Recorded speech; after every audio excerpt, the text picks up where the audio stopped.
It's BB and Dealey, we know you have been waiting, so here's another podcast about movies. Burn after watching. Welcome, everyone, to the Burn After Watching podcast. We are back.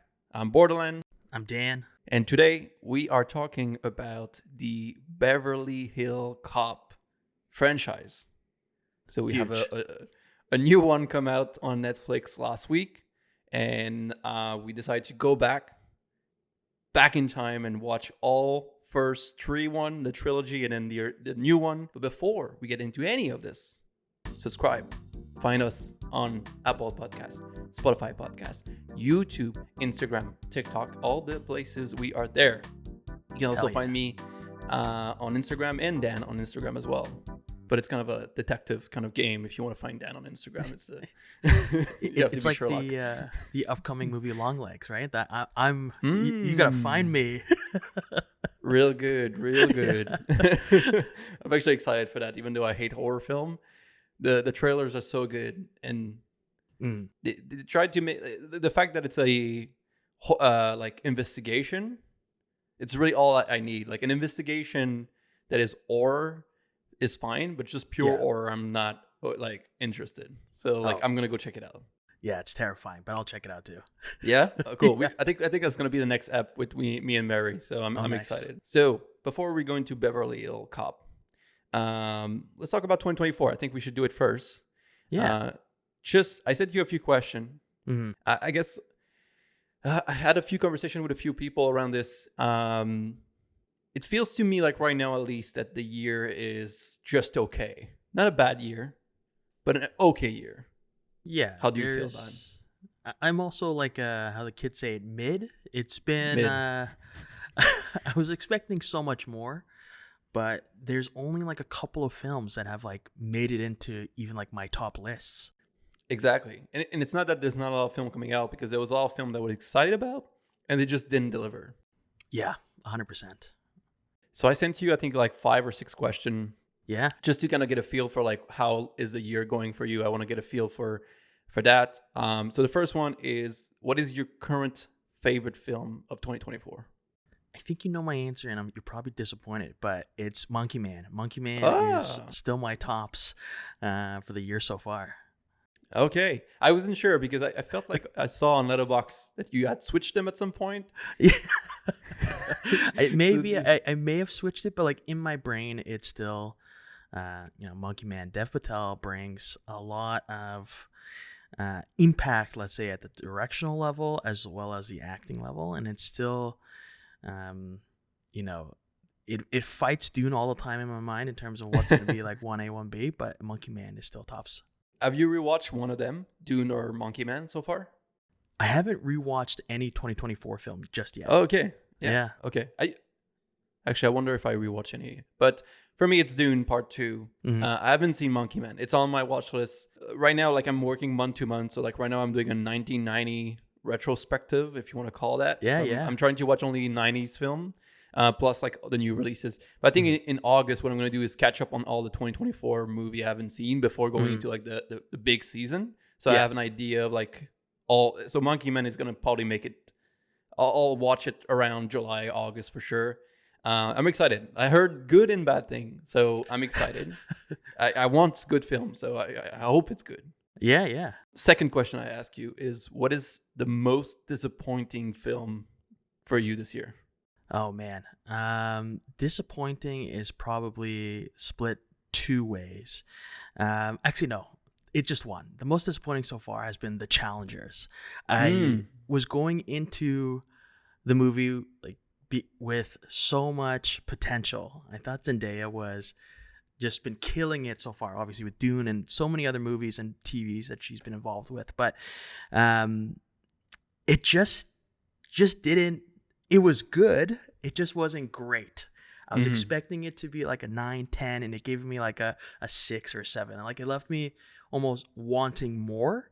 And I thought they were like really good shots. They were like really cool things that they did with like a tennis ball at like the last scene. But it just left me with like, man, you almost made it, you know? Yeah, I 100% agree. People are super hyped for it, and I was really hyped for it. But to me, Furiosa is more disappointing because I just was overly hyped because Mad Max is so good, and there's a track record where Challenger, like, yes, I like Call Me by Your Name and I like other of his film, and I like Zendaya overall, but like I was hyped purely based on the trailer versus Mad Max. I had this other movie that I love that I was like, okay, like just like this is a rinse and repeat type of scenario. Like, let's just go again. Like, let's just run it back, right? Yeah. but Furiosa was both are good film. Challenger, I think I would say Furiosa is slightly better than Challenger for me. But both of them I was expecting 4 stars, 4.5 star, like really good. Like chance to actually stay in my top 5 by the end of the year. And both of them are not even in my top 5 right now. Yeah, I thought Furiosa was right up there as well. I put Furiosa as well as Drive Away Dolls. Furiosa to me, like, because I'm so involved in the franchise, I love the world, I love like the fantasy of everything. It's like slightly possible with global warming, but that I wanted it so much just because it's almost like Lord of the Rings. You're so involved in the characters and the lore of everything. But Drive Away Dolls was also, I thought there was something more. I thought like the story was funny. I checked it out. It was good. It was like a fun watch. It just, I was expecting a little bit more, like it to punch up into a different weight class. I agree. Like I feel like all the ingredients were there, but just mix weird. Like it feels like a Coen film. It feels like it's not like old school. It doesn't feel like, I don't know, like it feels like very similar to other film I liked this year, but just didn't work. Like for me, like the accent, is it Margaret Qualley, the main girl in this one? In Drive Away Dolls? Yeah. Yeah, she's a Nepo baby. She's her mom was in Groundhog Day. Oh, I didn't know that. Is that it is Margaret Qualley, right? Yeah, and I'm pretty sure. Yeah, and that's her. She's the one that looked kind of like Timothée Chalamet, I feel. They kind of look alike. Kind of. A little bit, yeah. Yeah. I didn't like her accent. Like super Southern. It just like, it felt fake the entire time. Yeah. And yeah, I don't know. It was not bad. It's another one of those that was like, I was not overly excited for it though, because it was releasing in February. I was like, eesh, that's not a good sign. That's not a good sign. All right, next question. Most surprising film of the year so far for you? Surprising, I'd say, oh man, these two answers with the next questions are kind of tied together, but I'll say for this one, it's Love's Lies Bleeding. It was like, I was very hyped for it. I put it down like on like an asterisk. I mean, like on like a checklist of films to watch, but it, like, I was completely satisfied. It's not often I say like, the sound design was fantastic, because during Oscar season, I'm like, I don't care about sound, but truly it left me with like, the sounds were like, it's almost like having like something that you really love as food for the first time. It like left me with like an umami, like the crunches, all like the squishing, and like the sounds of like, that scene where she's like vomiting up Kristen Stewart. Like all those sounds were just so disgusting and so impactful that I just really loved it. I agree. And actually that's what I put down first, Love Lies Bleeding. So I watched Saint Maud, which is the first film from this director, Rose Glass, and I liked it, but it was just fine. So I was not super excited, but I was looking forward to it. So that's why, like, I in terms of being surprising, I decided to go with Thelma, which is a film that I didn't even know existed until like maybe 3 weeks ago. I heard about some buzz from, I think it was Sundance Festival, put it on my watch list, and then when I was in Toronto, it was playing at TIFF. So we went to check it out, and it was just such a blast. It's a super simple film about like a 97-year-old woman that gets scammed out of $10,000. And she thinks it's her grandson that needs money to like get out of jail, and it's just a scam. At the beginning of the film, she's watching Mission Impossible, and she's kind of like in awe in front of like what Tom Cruise does, and then it becomes like an homage to Tom Cruise and Mission Impossible stunt. But she's this 97-old woman, and she's with this old man as well, and they're going back and she wants to just get her money back, basically. And it's just a good time, good laugh. You would love it. It's heartwarming, and it's not a true story, but the director, the character of Thelma is based on his real grandmother, I think. And it's just, it feels like it could become cliche and like bad, and just kind of like, I've seen this, but it's like an homage. It's like in the best way possible, super funny, and probably my favorite comedy of the year so far. And I just thought, like, oh, awesome, like a sweet film that like I can see myself rewatch. And like the actress, like the grandma, she's been in like cameos, let's say, or episodes of like random hospital shows here and there. So it's great to see someone, let's say, of that age group really deliver. Oh yeah, man, you have to check it out if you can. I'm sure it's gonna hit like streaming like sooner than later because it's a small film. Oh yeah. All right, most underrated film of the year. Snack Shack. It's it's I love the genre of coming of age, and this one just takes it and goes for like a mile. It still rings like such a warm feeling in me when I think about Snack Shack, because it's like all the stuff that we've grown up with and how we've developed as adults, but it's just really good. It has all the best elements that you would want of a coming of age tale, and squishes it in something so simple as opening up a snack shop with your best friend and puberty and all this fun stuff that comes with it. Really nice. I was not expecting that. I went with Lisa Frankenstein, and because I heard such bad thing when it came out. Like, people were just saying that it was really mid. But it's I think it's Diablo Cobley.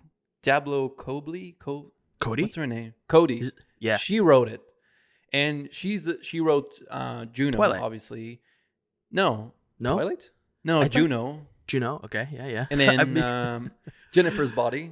So okay. And I remember when Jennifer's Body came out, it was the same thing. People were saying how like bad it was, and now it's kind of getting this recognition about like how good the writing is, and it's just people didn't get it. Right. And I rewatched it recently, and it's really an interesting horror film. And this is similar. It's kind of like you would expect it to be super cliche and bad, or just like it's just the humor is super specific, and it's one of those films where like in 5 years, there will be like a cult following around this film, and people will be quoting it, but it will be like a very small pocket of people that just like adore it, and everybody else would just go over their head. And it's not that it just doesn't connect with everyone. It's not because you don't get it. It's just like it's just one of those things where you kind of have to be in for the ride, or it's going to be a painful kind of watch, I think. But I just had a great time watching it. I was going in with no expectation. And maybe that helped, but I don't understand why people don't love this film. Like it's not getting great reviews, but like I think it's one of the best this year. Yeah, I think like because like Lisa Frankenstein as well as like Civil War, the trailers were pumping all the time, and I think it's because it was being hammered home. Like every single movie you watch, no matter what genre, you'd see Lisa Frankenstein. I'm like, oh my god, like they're really throwing it down my throat. So it almost like there's no like desire to go watch it, because it's almost like pop culture at that point. I feel like you would love it. I'm like there's a few pun in there that like I laughed out loud, and like how many times does that happen nowadays? The next question was most overhyped of the year, and for me it's Civil War. Yeah, Civil War. I was excited for it. Yeah. But once I saw it, I was like, all right, like it's not bad, but like whatever. And now people are like, there's actually a lot of people that don't like it, and I've heard those opinions, but a lot of people are praising it to be like this. I feel like they prompt it up, and they like attach a lot of things that I don't personally see in there at all, and maybe I'm just like I'm like overlooking some detail, but to me it feels like one of those films that people want it to mean a lot more than it does, and then they start digging for like meanings and layer where I don't believe it's there. Yeah, I think like the elements were there to make it good. And just like Lisa Frankenstein, so many trailers all the time. Agree. But like I think what it brought to me was like there's shock value. There's certain things, like elements of the movie or parts in the film where you're like, whoa, like that's super raw. But it just wasn't it. Like I think like there's like the actors individually are all really good.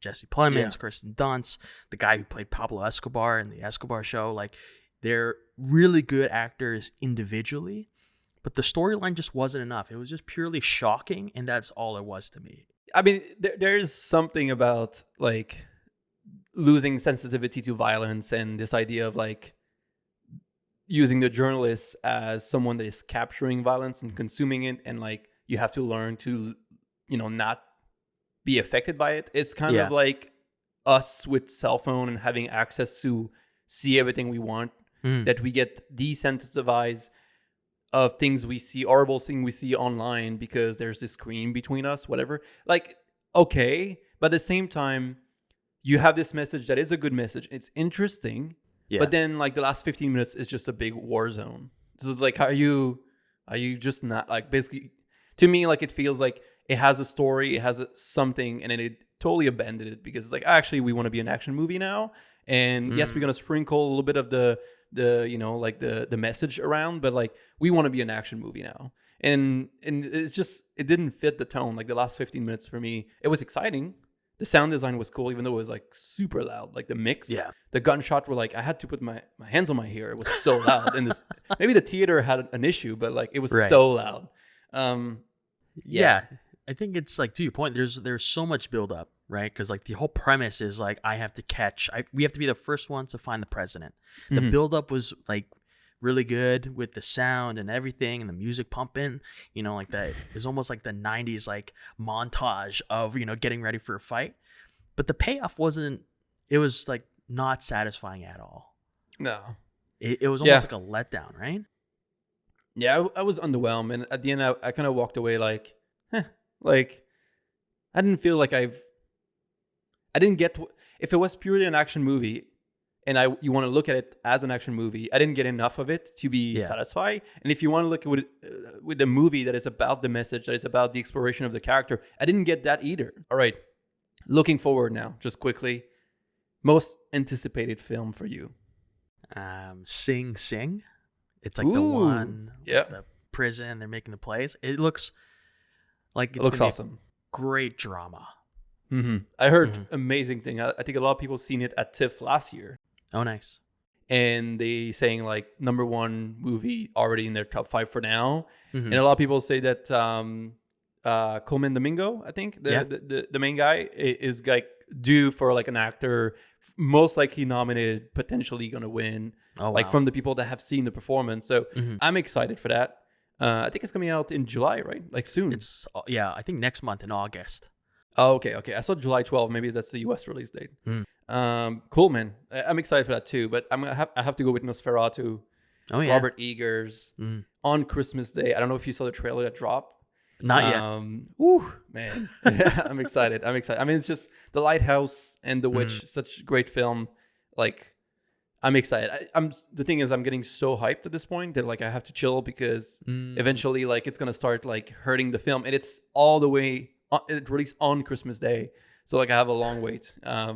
But it's a good way to end the year, right? It's just But I feel like it's similar to how I felt about Iron Claw, where like all year I waited for it and I was so excited, and then I felt let down a bit.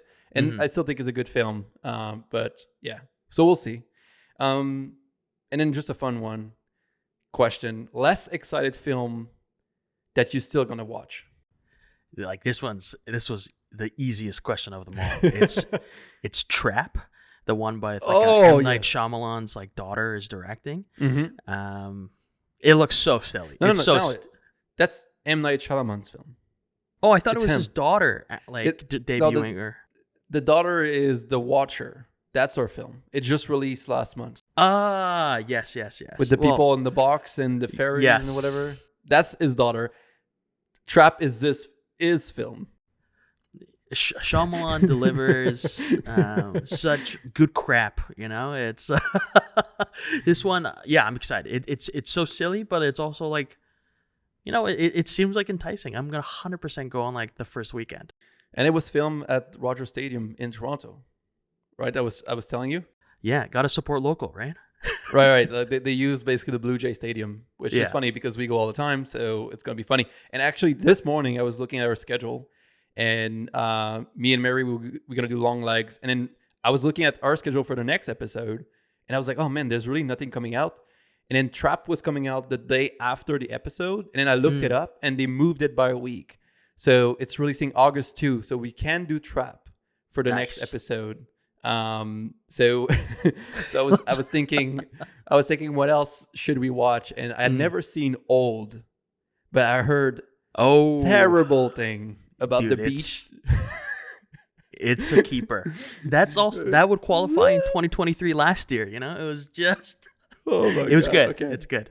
So we could do Old and Trap. Let's do it as a double feature. Yeah. For our next episode. All right. For me, less excited, but still gonna watch is Joker 2. And I would not go see it, but Mary loved Joker 1. I hated Joker 1. You liked Joker 1, right? Or you were kind of like so on? I think I was so on it. I was expecting more, but yeah. Yeah. So I'm not excited. I mean, I feel like I have this feeling similar to like the feeling about Napoleon, that it's gonna be a train wreck, and I'm excited for it to be bad. Like I want it to be good because good movies is good, but I feel like it would be a small victory in my for my little pride that it's a terrible film, because I'll be like, haha, I knew it. But I think like I'm looking forward to Lady Gaga's depiction of Harley Quinn. Like I think that could be interesting because she adds like a layer of crazy, but I too have similar feelings. Yeah, the musical aspect could be great or terrible, but I just and I'm gonna have to rewatch the first one. I never rewatched it since we saw it in theater together. Yeah. So I'm kind of like, maybe I'll change my mind. Maybe it's not as bad as I remember, but I remember walking out of the cinema being like, what a waste of time that was to me. But yeah. Anyway, all right, let's go into Beverly Hills Cop. We're gonna be spoiling all those films. I mean, there's not too many spoilers, but the new Netflix one came out just a week ago. So if you are, no, less than that, like 4 days ago, right? Yeah, it was just for us this past week. Yeah. I think Wednesday. For them, it's gonna be a week ago. Gotcha. All right. You want to go in order? What do you want to do here? Yeah, let's go 1 to 4. All right. First disclaimer. I thought I saw 1 and 2. I don't think I ever seen any of them. That's good. So you were going in fresh. Fresh. And actually, I was reading just funny little trivia that Stallone was supposed to be a Stallone film. This As was Axel? written. Yeah. Stallone was supposed to be the cop, and it was supposed to be like a basic cop story with Stallone as the main guy. And I think a couple weeks before they started filming, he dropped off. And I think he wanted to do another film. I'm not 100% sure. And then they brought Eddie Murphy in as a late minute replacement, and kind of just added a bunch of comedy and added a bit of basically, instead of being serious, a lot of the approach of Murphy was just to be being more comedic about it. So getting into places by lying was a joke instead of being serious now, stuff like this. So that's interesting because I liked the first one. It was a good time. It's not a masterpiece and it's not even a good action film to me, but I like this idea of the Detroit kind of street cop that need to figure shit out and has no resources, going to the town where there's so much protocol and rules, and it's his wit and his kind of street smart that is able to solve things. But he also kind of obviously have some learning throughout, and he makes some friends and blah blah blah, classic stuff. And I also like that they weren't going for a romantic thing in the first one, which I thought I was okay, who's gonna be the romantic sidekick? There's always one, and they didn't. They really leaned into comedy action, and it reminded me of Rush Hour. Not as good, but it was getting close to that, and I was like, okay, I see the vibe.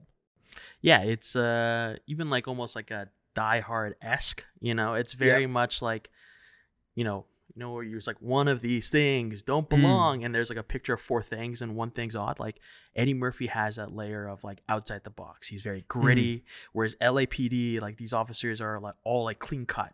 They go by the books. Everything is by the books. You if you break the rules, and then you're the bad guy. But I just like, speaking of Stallone, I don't think I could picture Stallone being Axel Foley. Like Eddie Murphy brings that layer of like improv and just natural humor, like that laugh that he has for all 4 films. Like, that laugh I think brings a lot of, I don't know, relatability in Axel Foley that most people don't get with the LAPD. It felt a bit, at some point I was like, all right, the laugh was a bit forced to me. I don't think it's because it sounds so fake. I don't think it's an actual, I know you laugh like this normally, but it sounds such a fake forced laugh that there's one point in the first one, and it happens like within 10 minutes, like 4 or 5 times, those joke where like the joke is the laugh.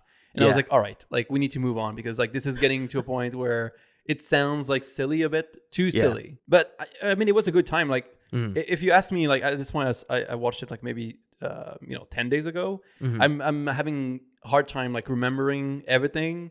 So like it's not memorable. But I there was the Serge character that like couldn't speak very well in the gallery, and the lemon twist. That was so fun, and I love that they keep bringing him back, except in the third one. No, except in the second one. But even like all the side character, the fact that like Billy and Tarhart and all those people kept carrying into the next movie, because they did a really good job with the side characters to make them interesting, and they realized like we spend so much time to develop those characters and make them unique, that now people want to see them again. So like that's a really good sign when like side characters get moved on with like each film, because it means that people like them, and you did a good job. Like sometimes like movies only focus on the main characters and everybody else is like disposable. Here, like you really felt like, okay, all those characters need to move on, or it's not going to feel the same. Yeah, it's like the continuity. The story does like drag on. Well, I'll say drag on, but like those characters, like I loved Billy, and I think it would be like this movie or this whole franchise is described as a buddy cop film, but it's not really buddy cop because it's just Axel Foley as a main character. I think it would have added so much more if Billy, or I think his real name is like Judge something, carried on, because the first film was filmed in the 80s. Judge was a big 80s guy from like Fast Times at Ridgemont High. He was another big, let's say, star, and I think he could have brought like balance. They're both comedic actors, but just Axel Foley alone, he just doesn't carry it with time as we go into the other movies. But I think Billy is too silly to be the other part, because it kind of reminded me of Naked Gun, like his performance. It's very over the top silly, like the drop real weapon, like his delivery is very silly, and like they lean into it, which I think is a good thing. But Targart for me is like the serious one that follow the rules. So in terms of like just movie kind of like, ideally you have like those kind of like opposed characters. Like one is loose, one is like, no, we have to do this the right way, right? That's how like all the scene where like Eddie Murphy just bring them to like a strip club, or like get them to do something they're not supposed to do. It's always Billy's into it, Targart is not into it.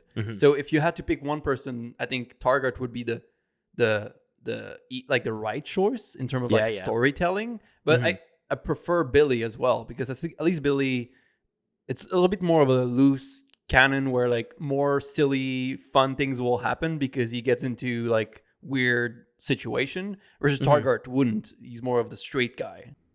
Yeah, he's as you go into the other films, like Billy has that development. Billy is in the first film, he's a little scared. He's like the new cop. He's so by the book that he doesn't want to like go outside, and that level of like quick wit that Axel has, he just doesn't have it. And I think there's like from a Billy's perspective, he's like, being like Axel a little bit might help me propel my career as a sergeant or whatever the levels are into the police system. So yeah, like I get it, like buddy cop Taggart would be the cop straight edge, but I think a lot of fans like see themselves in Billy, and I think it's great to have both, really, right? And you can tell, like, as we go down the movies, sometimes you have only one of them returning, and it doesn't feel great. So if you want to go into the second one, to me, I think it's kind of like just let's do it again. Like, let's run the same thing. Yeah. I think in this one, you still have both Billy and Targart, right? Yeah, I think like this This is the alphabet killer. Yes. Dude. Like, which the villain is not as good in the second one. That's the only thing I didn't like. The alphabet killer thing with like they burn. Is it they're burning or they're robbing based on the alphabet?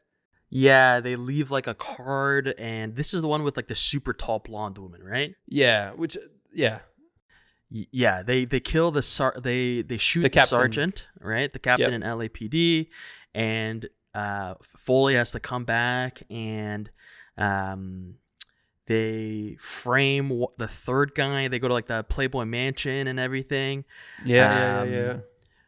Yeah, it was. I thought it was cool that one of the villains was this like super tall Russian-esque lady, and this other one was like this like Russian like mob boss who owned like the horse racing place, the gun owning place, and like a bunch of other places. But yeah, it felt very loose. Like there were moments where like I'm like, which storyline am I following? Yeah, I mean, I think overall I liked it still slightly less than the first one. I still think like Eddie Murphy do a great job there. I think the supporting cast is fine. I like the Ferrari, is it Lamborghini kind of like storyline with the guy in Detroit trying to cover for Eddie Murphy leaving. Yeah. Like all this works, and I think overall it's still a good film. It's a good time, but I think like the villains are not as memorable. And again, I feel like, I mean, at this point, those films are just, if Eddie Murphy is good, the movie is pretty much saved. Yeah, I think so too. It was you still believe in Axel, like Eddie Murphy still delivers like the lines, the right lines. What I really liked about this one was like they're obviously extremely over exaggerating Billy's characters. Where in this one you visit his apartment and there's just like guns in random places. Oh yeah, he's turning into Rambo, right, or something. Yeah, they're like, Billy, we gotta talk. He just like pulls out like a shotgun out of nowhere. He's got like little Uzis, you know. It's very extreme, and like I kind of like that. Like he took from the first film, he took away like I gotta be maybe a bit more out of the box and have more guns and always be prepared. And he's like over prepared. Oh yeah. And the whole like his apartment is just plants everywhere. It's like, yeah, to relax me. And then Eddie Murphy closes one door and it's like a wall of like guns. Yeah. You know, so that really worked for me. Like I think the second one did a good job. What I like about the first two is that Eddie Murphy find a way to kind of talk his way through any situation, and that's the fun part. Like when he show up in Beverly Hills, and then you see a house under construction, and he's like, okay, what is happening here? This house is supposed to be round. You guys have the wrong plan, blah blah blah. And then he just basically find himself a way to get a house for a week for free. But that was the fun part, him trying to like getting in places or getting out of situation by like talking his way through it. That is like the core of the film. It's like the street smart, the Detroit style versus LA, like that would work. And then in the third one, all of this just disappear. All right, let's recap the third one. What was the? It was the. It's the roller coaster amusement park, Wonderland World, I think. Like it's Disneyland, but they don't have the right to it. Basically. Yeah. There was, this one. It started to like it really falls off for me. It was so Billy is there. Billy is there. He's like, oh, I'm part of this new weird team that like overlook at all the Los Angeles County or whatever. Yes, he's got like a long title, and it's just like LA's broken up into all these little parts and cultures and diversities. Targart is not there. He's not in the movie at all. Yeah, and then they kind of replace him with this FBI agent. Also, they kill the Detroit police chief that was always like breaking basically Eddie Murphy's ball in Detroit. Yes. get killed. That's the reason why he has to go to Beverly Hills that time, is because It's in the beginning they're at like a body shop for cars, and those guys shoot down the captain, and he's like, "Are you on a break?" You know, it's just when he's like holding Captain Todd, I think his name, something Todd, and it brings him back. And what I was so confused about was like at this point, Axel Foley has solved like 2 major murders or like crimes in LA, and they treat him like a sec. Like it obviously makes sense. He would do so much better in LA, but they treat him like a second-class citizen. He's just like, Axel Foley means nothing. Like you're all these like successes, like you're still a nobody. You got to follow LA's rules. I'm like, just trust this guy. It just makes no sense. And I guess like there's the whole angle that like, oh, the FBI is already on the case, so like don't like just come back to us. And obviously the FBI, like the guy's a bad guy. Yeah. And like I don't know, like it just feels like and the entirety of Eddie Murphy's character is like he's a different guy. He's not funny anymore. He doesn't try to like talk his way through a situation. And I was reading about it, and apparently like it was it was like a thing where Eddie Murphy, because this movie happened like I think 10 years after the next one. No, 7 years after the next one. Okay. And like Eddie Murphy was basically, apparently was like, I don't believe this character would stay the same over that amount of time. So if we want to believe that he would be like a older, smarter, less kind of like crazy person. Yeah. And apparently also everyone knew the script sucked. Apparently he said that in an interview. Everyone knew that the script was bad. That's why Targart, the guy that played Targart, didn't come back for it. Oh, wow. And he believed that like, well, Eddie Murphy is funny. If Eddie Murphy's in, we're going to be fine. Yeah. And that's why like the entire movie doesn't work, is because Eddie Murphy didn't want to be perceived as like a funny ha guy, like being silly anymore. He wanted to be taken more seriously. So he was like, I want my character to grow, so I'm not going to be doing all the funny bit. Yeah. And the director basically knew he was working with a bad script, but was like, well, I have Eddie Murphy, so it's going to be fine. And like, it just shows so much. Like the whole like trying to talk your way through any situation is totally gone. Like midway through the movie, I was like, wait, what's happening? Like, I feel like I'm watching a different guy. And then I read into it. I was like, yeah, it is. Like they just all disagree on what film they were making. Yeah, like I think this is like the first time they introduced like a love interest with the staffer who like now works in the basement. It was so cringe. It was just so bad. Like at one point they're talking and they're like, oh, like Axel's like struggling to like ask her on a date or something, and it's so terrible. The actress is so bad, and then the actress as well as Uncle Dave, who's like, he's supposed to be like the Walt Disney-esque. Yeah. Just so rough. Just cheesy and bad. Cheesy, bad. Like the action too. Like the action looks so bad. Like when they are in that, like, because I had read that like people were like, yeah, the movie's not as good, but like the action is really nice. But dude, the green screen and like how they shot the action was so bad, like so slow when he's like in that like big what is it called? Those big wheels. Ferris wheel. That's it. Yeah. They're in the Ferris wheel, and then like he has to like save them or whatever, and he's jumping from little capsule, whatever. It was so poorly shot that I was like the first two felt grounded. It felt like really like all this could be real, but this one felt like I don't know. It just felt like a different, like, are we in the same franchise anymore? Like everything felt different. There's no more humor. The main character is different. Some characters are missing. The action and like the style of the film was different too. Yeah, like I the first two films I found myself like laughing, like a good like hearty laugh. Whereas this third one, it was just like little squeakers here and there, and like a little ha. You know, like a little ha, but not a full laugh.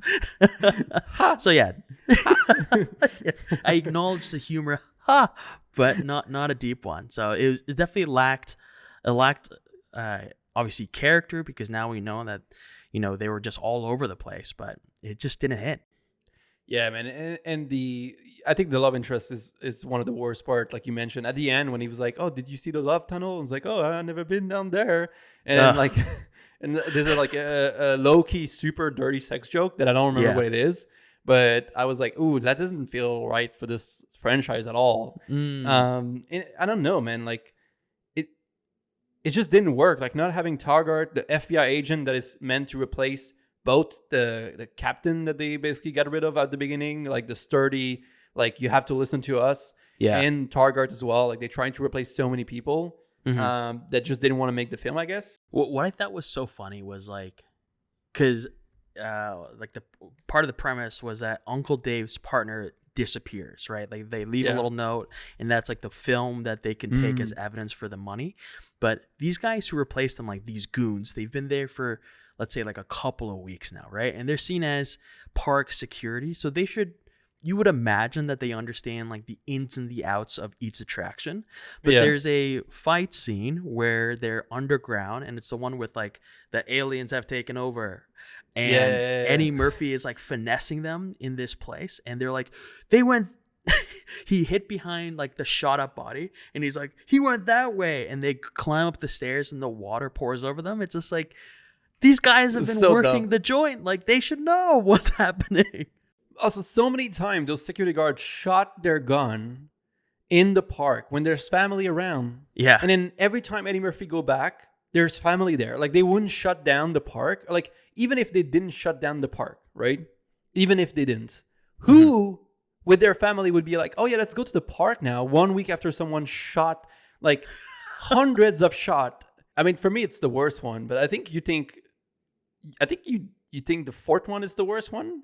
Am I right? Yeah, this is like, it's really the best is one, and it just goes down from there. Really? I felt like the... Okay, so let's go into the new one. Fourth one. So Netflix bought the franchise, I guess. Oh. Because that's, like, it's a Netflix film. I don't know if it was made and Netflix bought the film or they bought the franchise, but whatever. I read a comment that I thought was really interesting, that it's almost like the perfect franchise for Netflix to own, because it's about how like being the street smart cop from outside of Hollywood and coming in and like doing things that Hollywood can do. When you think about Netflix as a studio and how they basically went and said like, hey, Hollywood, we can do all this shit. We can like win the like cinema war. Like we are smarter than you. And like we are smarter than the studios of Los Angeles. It's kind of an interesting kind of approach, right? Where you have like the ground up, like built street smart guy kind of like showing off Hollywood and Beverly Hills, right? Which is kind of like what Netflix does. There's even a joke about Blockbuster in this film. I don't know, which is funny because Netflix tried to get bought by Blockbuster at some point early on, and Blockbuster said no.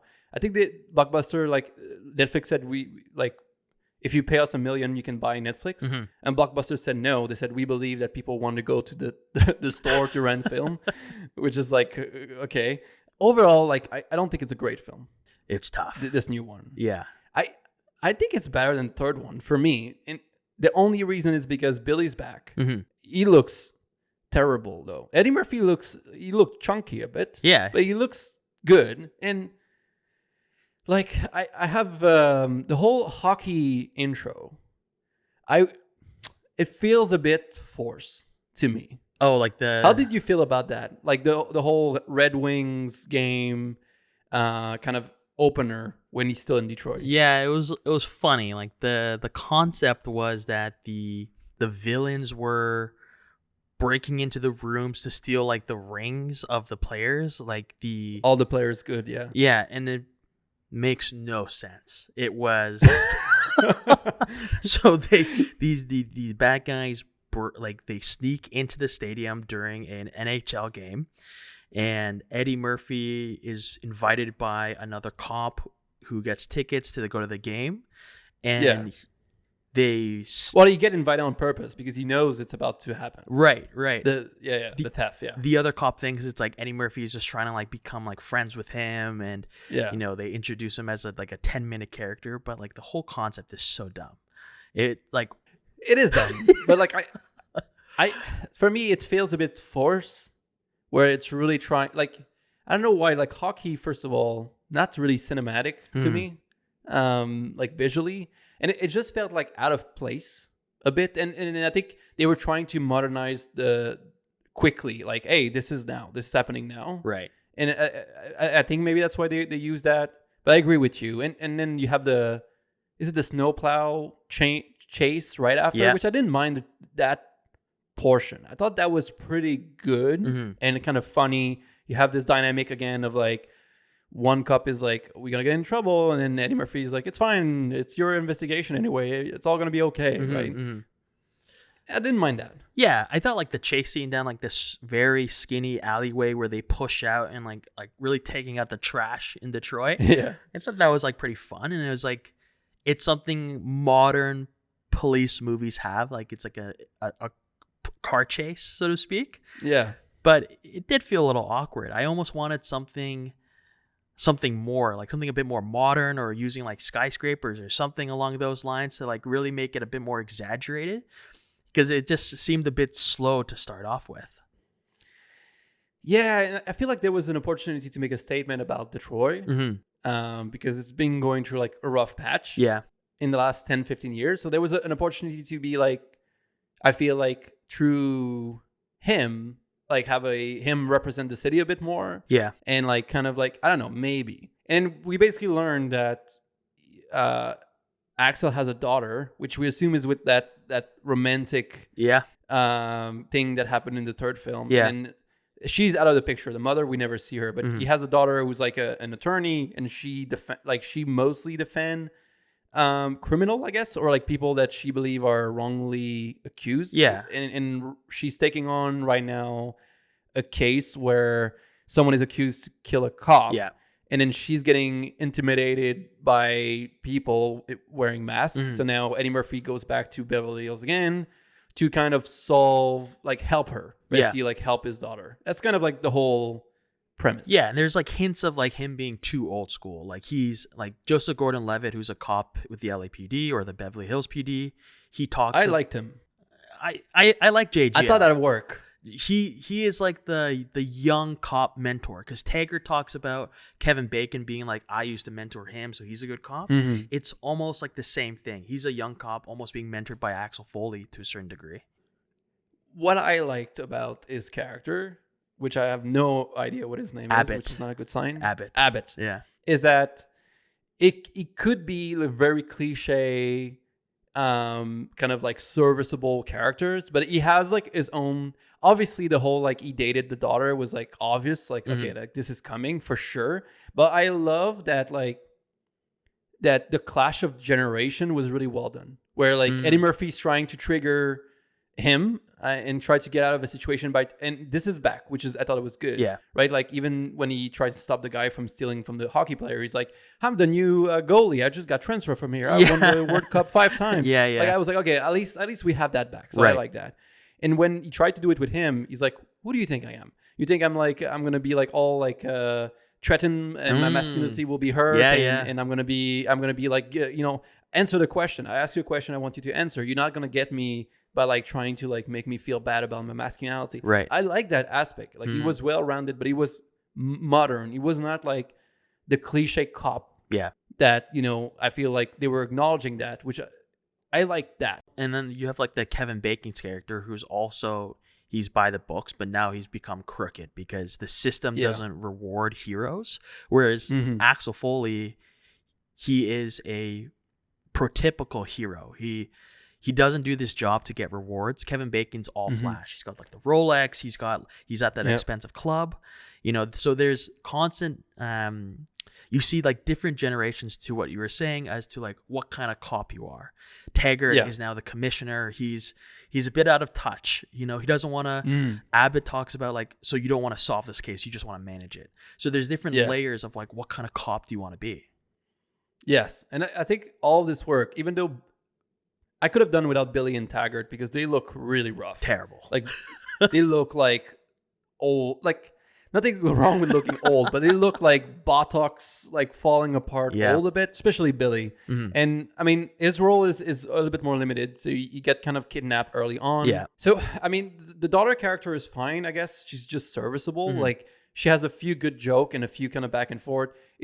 It's typical, like the whole like, dad that was not present, daughter doesn't like him anymore, and then they learn to like, that they need to apologize and all that. I felt like the whole Beverly Hills, like mocking the people of Los Angeles was a bit too much. Like the first 3 films, they do it, right? They show a picture of people carrying dogs in like in like purses and things that look a bit silly, and it's like ha ha ha, like they're so superficial. This one, they're really trying to make fun of people. Like they have like a Kim Kardashian type, like you have a kid taking selfie of a mother at the beginning, poking fun at like influencers and like celebrities, and it felt like they're really pushing it. And I was like, all right, like let's chill. Yeah, they even had like the scene at the like the mechanic where everyone wants to be an actor. You know, this isn't my dream job. And they were talking about how like you see all like the pictures of celebrities on the wall, and then you see like the attendant who also has his signature. So like that's poking fun a little bit as well. And then like the relationship with the daughter and Jane Saunders and Axel Foley, it's like she's testing him, right? You get some of like that bounce back of like Eddie Murphy trying to finesse the character of like, you know, oh, I seen you in that movie, and he's like Jupiter Ascending, and the daughter's pushing back. It's like, what's this movie about? Don't just like feed him that you know what it's about, but like ask him what the movie is actually about. So there's a lot of poking fun in that sense. Like people are all faking it to make it. I think it worked overall, but I think sometimes it was really like buttering it up a bit too much, where it's like, we get it, we get the point, right? I mean, the helicopter kind of like pursuit thing was fun to an extent. At some point, it was like, all right, like I get it that you're not confident, but right now you're like almost killing citizen. Just walk, like you have pedestrian. He's flying in a helicopter, and basically is a helicopter, and he's touching the ground because he can't kind of go up. Like at this point, you're a cop who's putting like hundreds of people in danger. And like, I understand you don't have confidence, but you still know how to fly it, because you're going to end up flying it like as soon as you're going to have the big speech, you're going to be able to fly it a little bit better. You're still going to crash it. Yeah. That didn't work. Yeah. It definitely felt like, because there was a line where Eddie Murphy's like, you know, I could have done it better. Like, and like that sucked or something. And it almost felt like if he was a cop who flew helicopters for all these years and he has the experience, him being so bad makes it did feel like he was faking it. Like this was like a lie. And I thought that's what they were going towards. Like I actually wasn't a helicopter cop, because he was so terrible. He almost killed people. His landing was so bad. Like he almost like diced people up. He flew over the car, and it was just like inches above like this guy's head. I'm like, he seems like intentionally so bad. And the line that I put in my Letterboxd review that stuck with me was when they were trying to get into the nightclub, and Eddie Murphy is like pretending that he's the fire chief police, and he needs to check out the space. And it's not working because he's like threatening, oh, I'll just call the chief of police right now, or chief of the fire right now. Daughter comes in, saves her butt, saying like, I work for the city or whatever. And she mentions like, you were flailing, and it was super cringe to watch. That was literally how I felt for most of the movie. I was like, I want to watch it because it's like I hope it's a finale of what Eddie Murphy brings as this character, but it was just like, I have to get through it to finish the franchise. I mean, I feel like it was good enough for me to feel like it was better than the third one. It was not trying as, I don't know, I felt like at least Eddie Murphy was into it. Yeah. And like everybody was trying their best. I guess at this point, like, would it have been better to just like restart from scratch with it, like just new actors, and like restart like a reboot, instead of like trying to do like a 25 years later fourth film? Maybe I guess a fun question is, let's say they reboot this series, kind of like what you were mentioning. Who would you want as a young actor to replace, to be the new Axel Foley? Interesting. I mean, what I would want is, you know what, like the first person, I don't know his name, but I feel like it would be nice if we use the Beverly, because it doesn't have to be a guy from Detroit, right?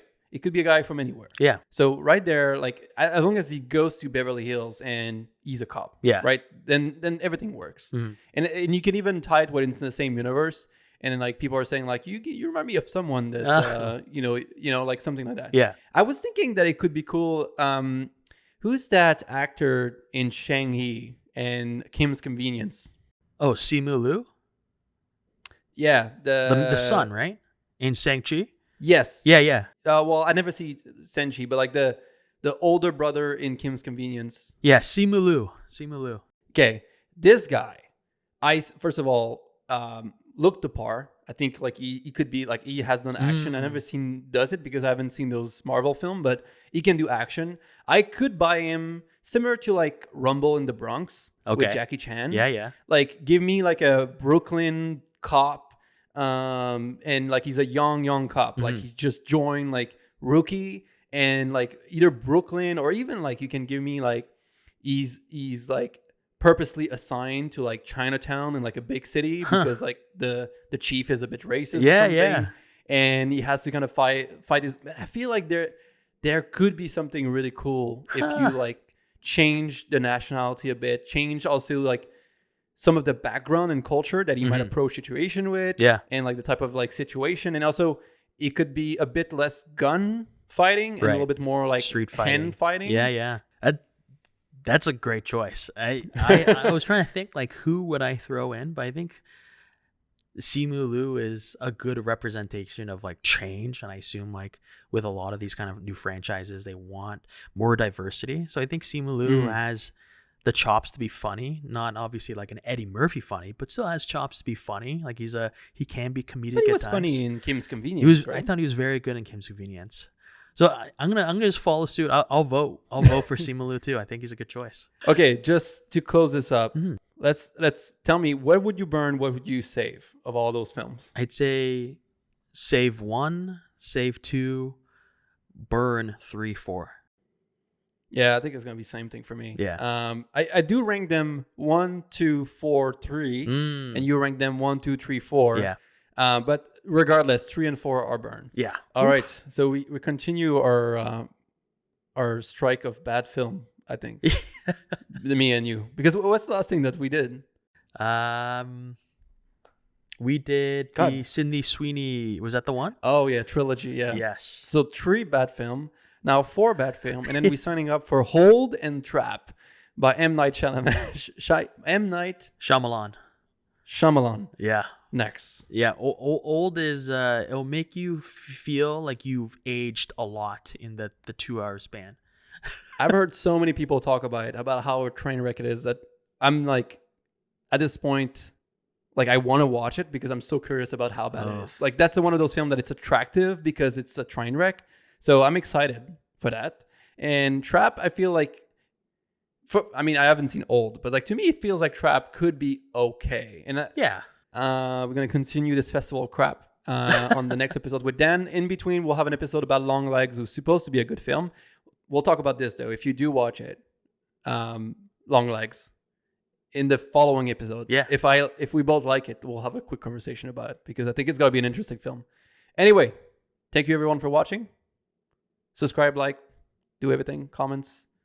Any parting words, Dan? With the mid-movies, enjoy the summer. It's nice out. And this podcast. Mid-year.